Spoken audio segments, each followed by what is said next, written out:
Yes, ma'am. Yeah. Okay. Chal. I'll continue, Shailja. Yeah, please, ma'am. Yeah. So last week we started with natural vegetation, where I talked about the natural vegetation and wildlife are interconnected. It is also called as a biodiversity concept.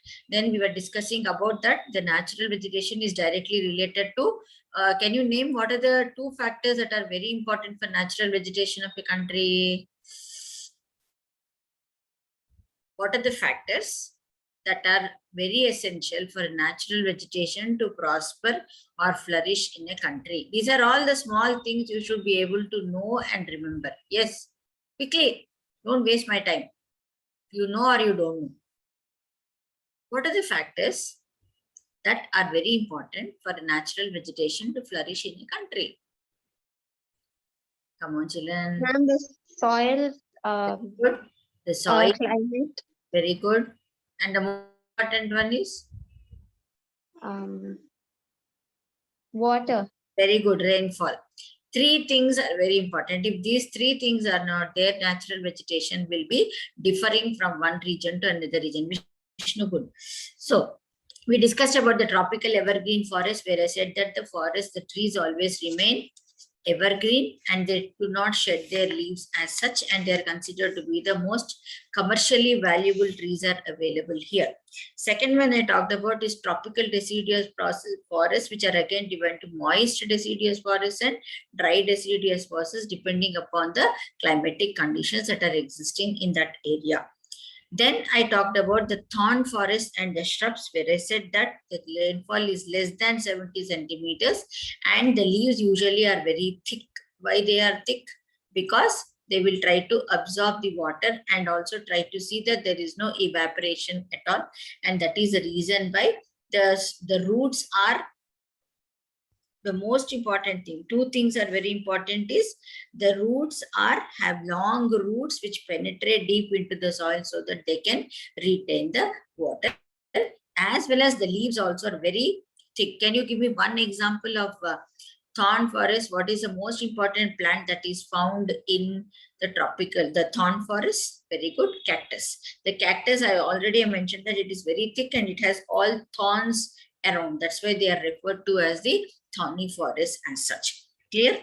Now, the next one we talk about is a montane forest. So the three things are important. I think I have explained the three different types of forest. Now we'll go to the fourth one, which is called as a montane. It is not mountain, it is montane, M-O-N-T-A-N-E. If you have the book, quickly you can write down where I said that mainly when you're reading about the forest, you will learn the climatic conditions, then the rainfall, then what are the important trees that are found, and the states. 4 points for each forest type.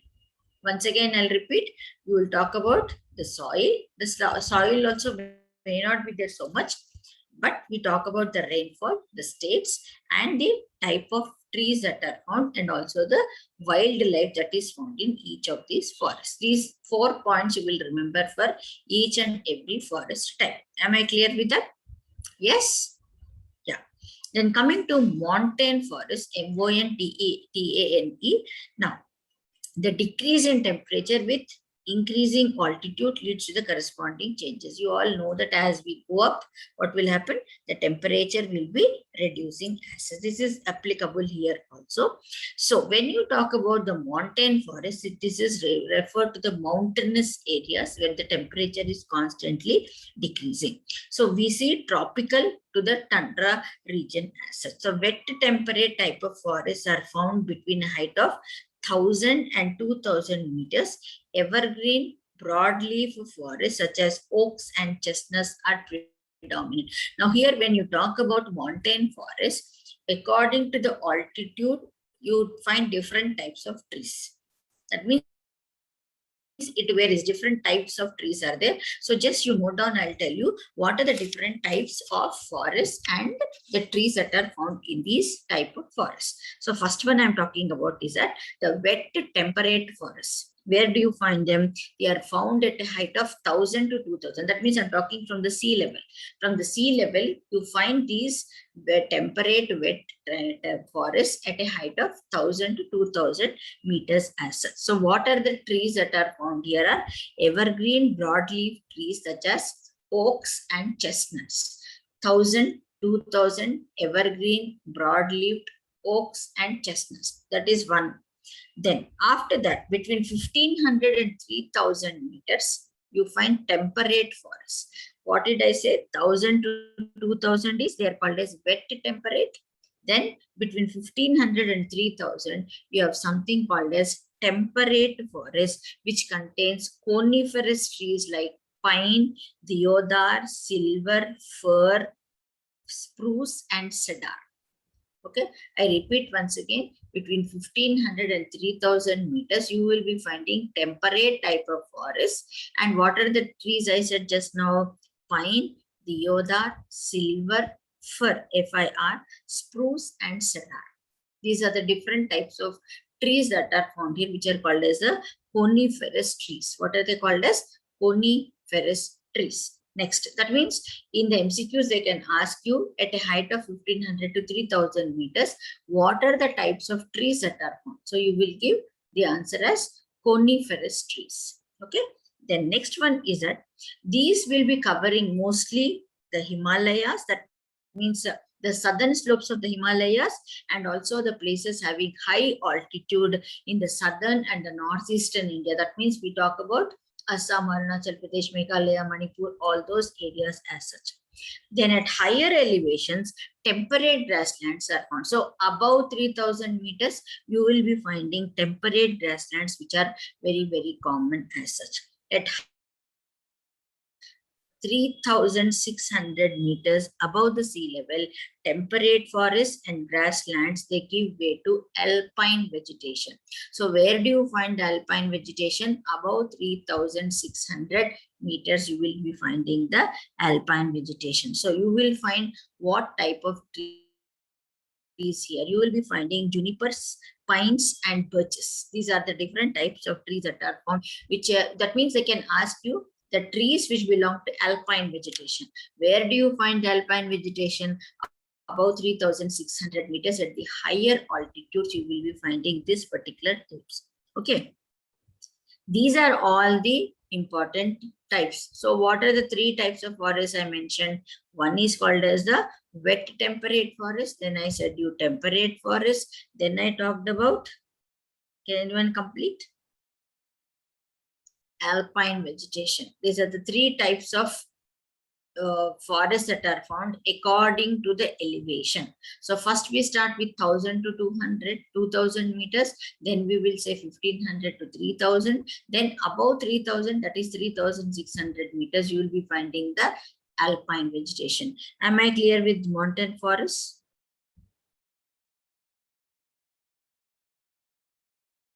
Yeah. Yes, ma'am.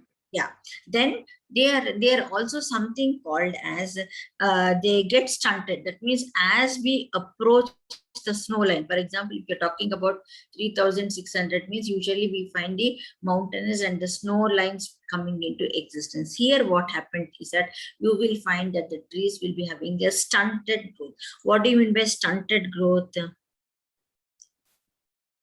Short. They become very short trees as such, or they were even called as the grasslands also. And these particular grasslands are usually used for grazing by the nomadic tribes called the Gujars and the Bakarwals. The Bakarwals are in Jammu and Kashmir. These people usually use these grasslands for grazing purposes also. So at the higher altitudes, that means above 4000, above 5000, you will be finding mosses and lichens, which are a part of the tundra vegetation. So there are how many types you can find here? So wet temperate, temperate, alpine, then you have the grasslands here, also called as the alpine grasslands, which is used for grazing purposes. And at higher altitudes, you find the tundra vegetation also. Am I clear with mountain forest, ma? Everyone? Yes? Yes, ma'am. Yes, Yeah. ma'am. Then what are the animals that are found here?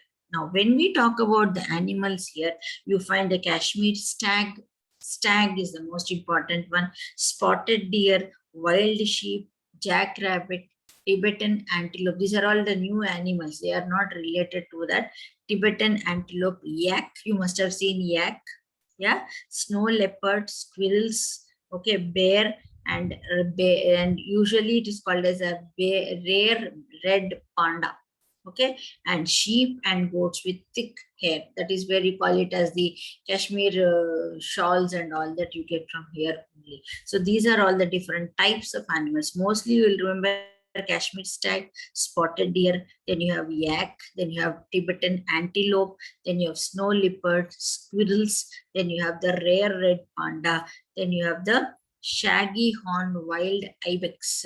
IBEX. These are the different types of animals that are found. So in montane forest, you will find 4 types of forests depending upon the altitudes and as well as different types of wild animals that are found here. Am I clear with montane forest? Can I go to the next one? Yes, ma'am. Yeah. Next one is called as a mangrove forest. The next important classification we give is a mangrove forest.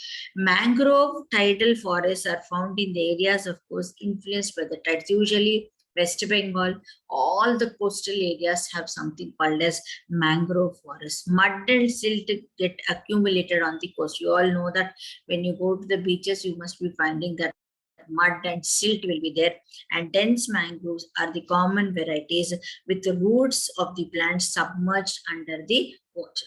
So you can find that actually the tree is falling into the river. They appear like that. That means the roots will be in the water, the tree will be on the bank. So that means the roots get submerged into the water. This is the most important feature of the mangrove forest. Am I clear with that? So you find that most of these plants are submerged under the water. They appear as if they are half here and half into the water as such. So where do you find these mangrove forests? When you say it is a deltas of the Ganga, usually West Bengal is very popular for this. You must have heard about Sundarbans. Heard about Sundarbans? Yes, ma'am. From where does Sundarban get its name? This, yes. I don't know. The Sundarbans get its name from the tree called as a Sundari tree, which is found in the mangrove forest. That's why they're called as Sundarbans. Okay, remember that. These are all geographical aspects you should remember. Okay, extra information.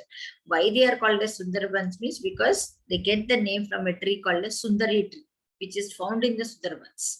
Okay, so where do you find the mangrove forest? They are found in the deltas of the Ganges, the Mahanadi, the Krishna, the Godavari, and the Kaveri. As I said, that all the coastal areas, you can remember all the southern rivers, Krishna, Godavari, Mahanadi, Ganga, all these are the areas where you find the Sundarbans. In the Ganga Brahmaputra Delta, Sundari trees are found which provide durable hard timber. Just now I told you that especially in Ganga and Brahmaputra Delta, that means Assam, West Bengal, Bangladesh. Actually, you can find all the 3 here. So in this particular area, you find the Sundari trees. The timber is very good.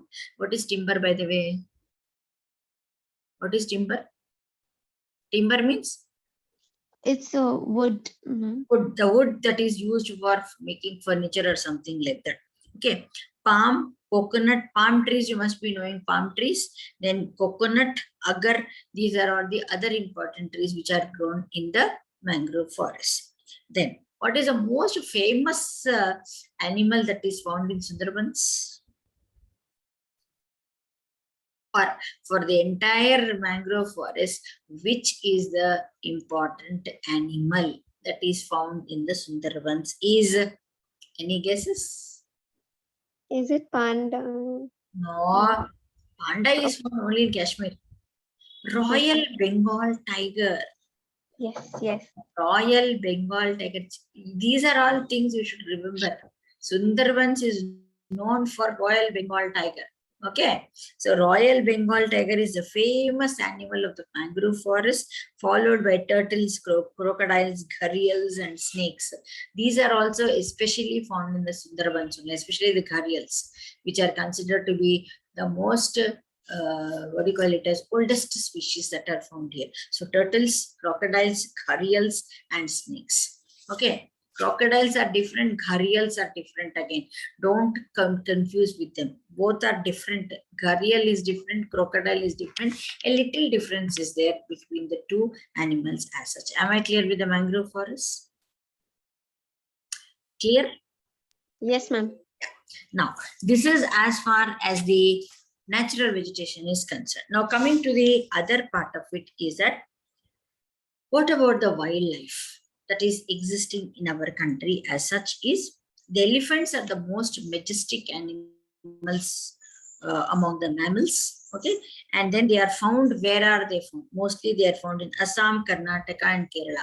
Kerala is always there with elephants only. Any procession, anything you talk about, they will always relate it to the elephants only. So Karnataka, Assam, as well as Kerala. One-horned rhinoceros are also very popular in the states of Assam and West Bengal. You usually find only one-horned rhinoceros in Assam, mostly in Assam, then followed by West Bengal also. Apart from that, you also have the Run of Kutch. Where is Run of Kutch? Run of Kutch.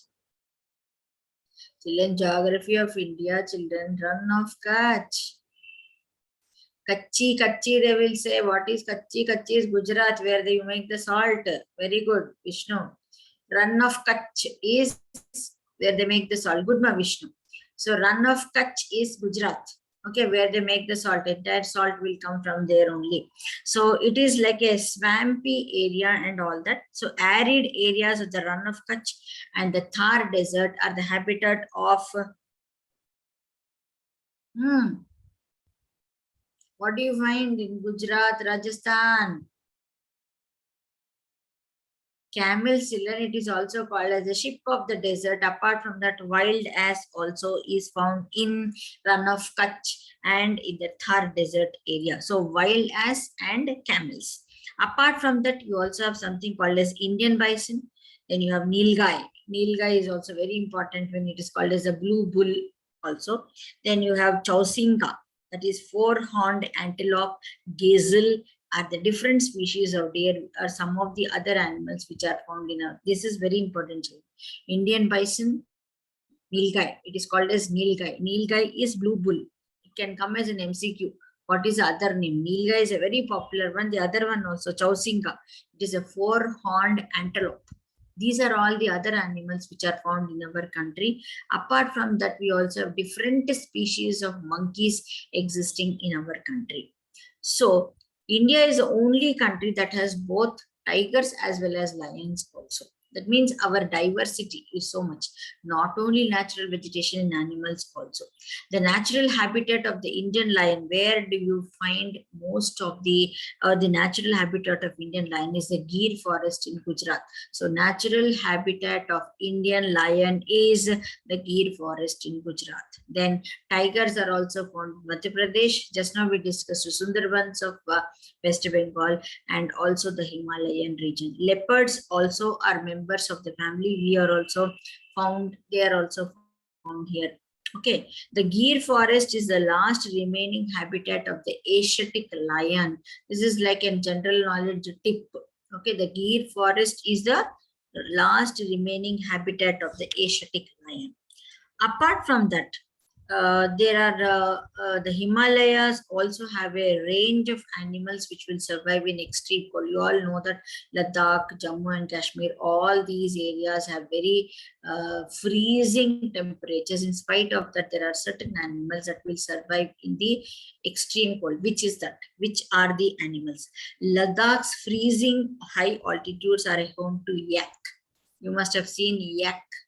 And then shaggy horned wild, or you call it as a Tibetan antelope, and the bharal, the wild sheep, the kiang, the Tibetan wild ass, ibex, bear, snow leopard, rare red panda, which I mentioned in the mountain forest. All these animals are found in the Himalayan region, especially in Ladakh, which experiences very cold or extreme climatic conditions as such. Am I clear with this with the wildlife here? Okay. Next, in the rivers, lakes, and the coastal areas, you find the turtles, you find the crocodiles, you also find the gharials also. These are the other important animals which are found in the water. Water animals, you call them as also. Now, when we are talking about all this, even bird life also is very there. We have the peacocks, we have the pheasants, we have the ducks, the parakeets, cranes, and other things also. Apart from that, we also have a variety of fish that is existing also. But in spite of all these, what is the most important topic I am talking about is that when we say about these plant animals and the animal species as such, we find that there are 1300 plant species and 20 species which are extinct and which are endangered also, and even some of the animal species also are endangered, or some of them have become extinct also, which are not seen at all. So the main causes, you all know that why are we facing all these, is that because of hunting, poaching, and also for commercial purposes also, and because of the pollution also, most of the natural vegetation is getting destroyed. So deforestation, hunting, poaching, these are all important things by which we are finding that the animal life and the plant life is getting endangered, or either they are becoming extinct also. So to protect the flora and the fauna, once again I'm asking you, what is flora and fauna? Plants and Animals. animals. Plants and animals. So to protect the flora and the fauna, the government has taken, what are the steps that are taken? You have 14 biosphere reserves. Remember children, these numbers you should know, because there are national parks, there are biosphere reserves, they are also, you call them as the national parks. So bird sanctuaries, national parks, biosphere reserves. These are the different things that the government of India has set up in order to protect the flora and the fauna. So you should know what is a national park, what is a wildlife sanctuary, what is a biosphere reserve. The differences you should know properly. So what is a biosphere reserve? To protect both the flora and the fauna is a biosphere reserve. Both flora as well as fauna also. 4 out of these, the Sundarbans in the West Bengal, Nanda Devi in Uttarakhand. These are all the names you should remember. What are the biosphere reserves? They can give you the name and can ask you, is it a biosphere reserve, or is it a national park, or is it a bird sanctuary, or is it a wildlife sanctuary? There are so many things in this. So remember the names. If you want, you can note down also, or if I have the notes, I will just send it once again. I'll sort it out and I'll try to send all the geography notes as such. You can go through. I made it a very exhaustive notes I've made. You can go through along with the MCQs, and the answers also are there. So I'll just repeat once again. The Sundarbans in West Bengal, Nanda Devi in Uttarakhand, Gulf of Mannar in Tamil Nadu, and Nilgiris have been included in the World Network of Biosphere Reserves. I repeat once again, Sundarbans in West Bengal, Nanda Devi in Uttarakhand, Gulf of Mannar in Tamil Nadu, and Nilgiris are the 4 important biosphere reserves. What is a biosphere reserve? What is the main purpose? What is the purpose of biosphere reserve?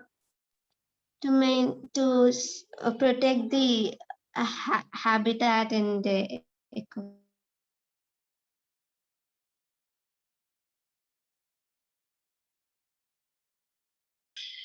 Then you have that, actually I'll tell you all the 14 biosphere reserves also. Sundarbans, Gulf of Mannar, Nilgiris, Nanda Devi, Nokre, Great Nicobar, Manas, Simlipal, Dihang, Dibang, Dibru, Saikova, Agastya Malay, Kanchanjunga, Panchmarhi, and Achanakmar Amarkantak. These are all the different biosphere reserves which have been set up by the Government of India.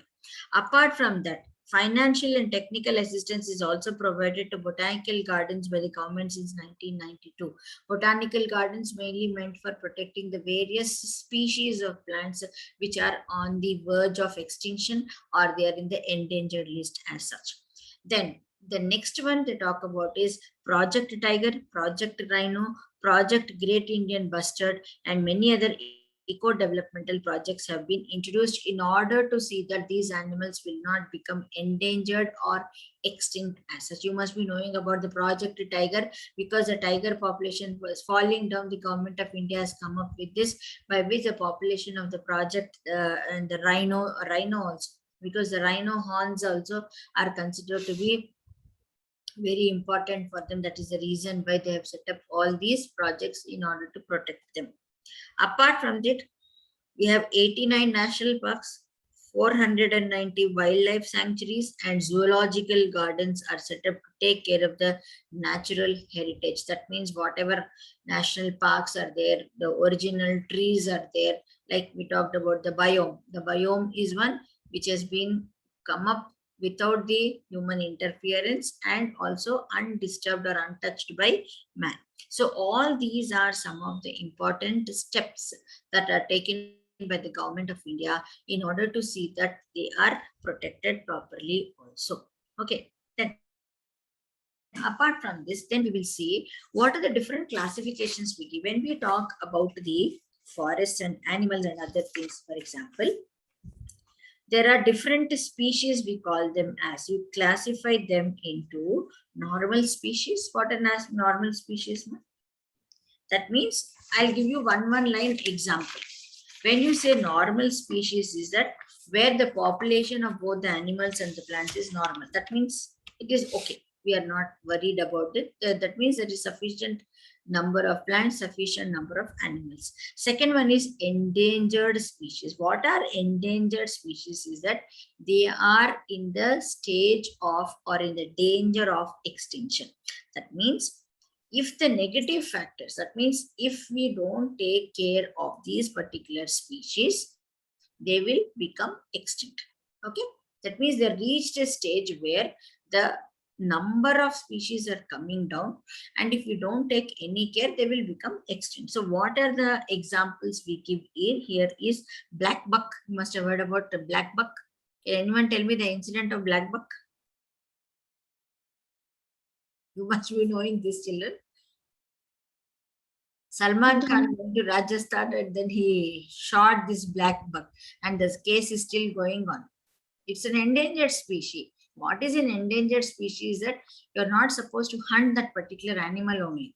But this Salman Khan went there and he hunted that particular black buck, for which the case is still going on. Of course, we all know that the case is going on, but nothing happened as such. So endangered is that with their protected animals, you cannot hunt them. So black buck, crocodile, Indian wild ass, Indian rhino, lion, then Shanghai. These are all the important animals which are protected, endangered. You cannot hunt them. Am I clear? Yes, ma'am? Then second one is vulnerable species. What are vulnerable species? Is that their population has declined to levels from where it is likely to move into endangered category. That means their population is okay, but if you don't take steps, they will also enter into endangered species. So vulnerable is, from vulnerable they will go to endangered, from endangered they will go to extinct.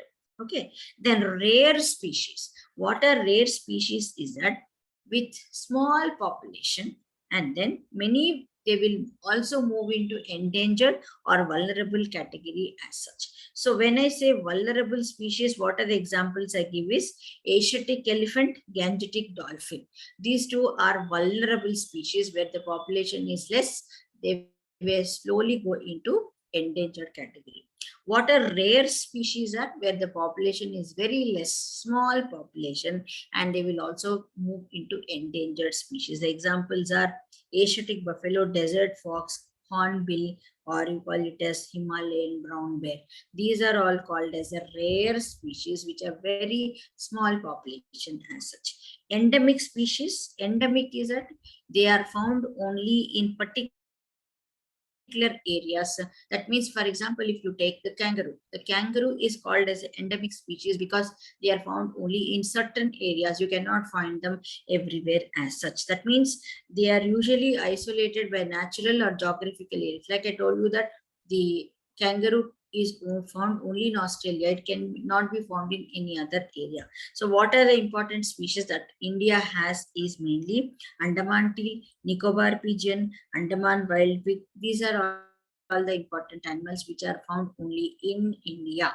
Nowhere else you will find them. Extinct species is that where the researchers will give a report to saying that this particular animal, this particular plant is no more existing on the surface of the earth. That means they are extinct. So what is the example you can give here is the Asiatic cheetah. The Asiatic cheetah is an extinct animal which you cannot find anywhere at all. Am I clear? These are the things we talk about when we say or when we are talking about the animals as such. So what are the other things we talk about is mainly, I want to talk is Project Tiger. I already told you just now.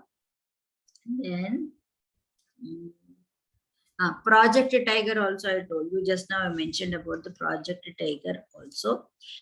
Then that is the reason why the government today, what it is doing is that you have something called as reserved forest, protected forest, and unclassed forest.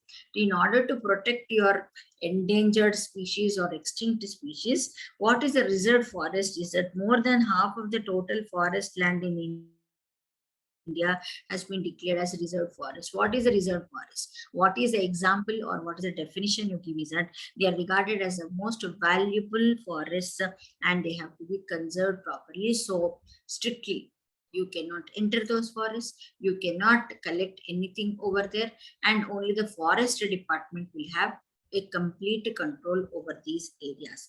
Protected is that they are also protected by the forest department, and they will try to see that this particular forest land is under. That means reserved forests, protected forests are restricted entry. You cannot enter those forests. Okay, only the forest department can do that.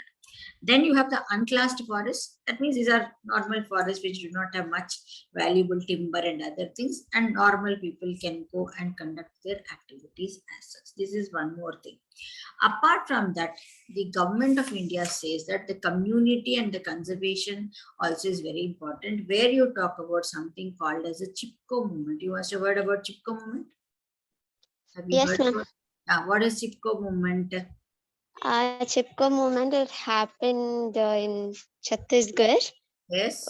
where people could not allow the deforestation to happen, so they stick themselves to the trees. Is to hug the trees. Yeah, And you hug it. it was started by Sundarlal Bahuguna. Sundarlal Bahuguna was the person who started the Chipko movement, wherein they started hugging the trees and preventing them from cutting down in order to stop the deforestation. So what is the most important thing in conclusion we say is that whatever the laws, rules, regulations are made, children, unless and until the community comes into existence and tries to protect the natural habitat, nothing can happen. That is the reason why there are so many movements that have come into existence. You call it as a Sardar Sarovar Andolan. You have Medha Patkar. You have heard about Medha Patkar. She was the person who started this particular Sardar Sarovar movement. She started wherein they wanted to construct a project across river Narmada in Gujarat. She was the person who started the Medha Patkar. You must have heard about Medha Patkar. She was a social environmentalist. So the underlining statement here is that if you want to protect the natural vegetation or the wildlife or whatever you talk about it, you can do it only when the community is involved. So there are so many movements in our country that have come into existence in order to protect and conserve the wildlife also. Am I clear with the lesson, ma? Natural vegetation and wildlife and Yes, the ma'am. other things? Clear? Yes, ma'am. Clear. I'll try to send the notes today only. I will sort out all the notes and I'll try to send it whatever I can send it. So next week, I think I can go to World Geography once and I'll check whatever I can give you. Okay? Okay, Shailja? Yes, ma'am. Yes, ma'am. Yeah. Right. Yeah. Bye, children. Prepare well, Pearly and other things who are all preparing. All the best. Yeah? Thank you, ma'am. Prepare well, ma'am. Prepare well and give it a shot. Yeah? Yes, ma'am. Thank you. Good, smart children, you're all. Mm. Chalo. Taking itself is a challenge. Yeah? Yeah, right. Go ahead. Yes. Yeah. Okay. Okay, children. So see you tomorrow at 5 o'clock. Yeah. Thank you. Thank you.